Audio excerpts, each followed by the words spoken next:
For me, practice benchmarking is incredibly useful, but the key thing is it's got to be based on information which is accurate, easy to get, and is going to be consistent. And to be frank, the best benchmarking you can do is against yourself.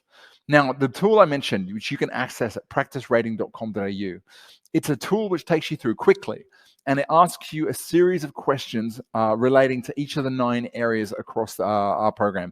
Things like, are you clear on your target market? How effectively can you deliver your service packages?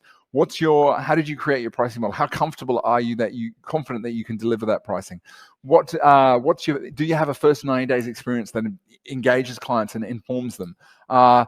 Talks about a lot of productivity stuff. It's all in there. And ultimately, I think the best thing you can benchmark yourself against is an assessment of whether you think this is something you've mastered, something that is a work in progress, or something you haven't even started. Now, the reason this is important, because I think benchmarking against yourself is probably the best way of tracking your progress.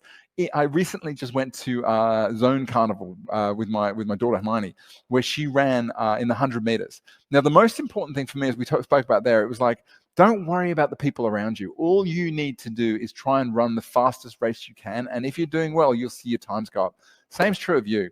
I think one of the most powerful things you can do as a business when it comes to benchmarking is choose the things that matter to you and make an assessment on where you think you are based on your knowledge of things. In other words, get an understanding of where you'd like to progress and then track that year after year after year. Sure, you can go out and compare profit margin with other businesses. You can go out and compare pricing levels. You can compare how long it takes to give you advice. You can compare average revenue per advisor. You can compare the number of support staff per advisor. But the truth is, there are so many variables in there that you take 20 businesses and try and compare them based on one metric, you're going to have so much need to dive into the data underneath.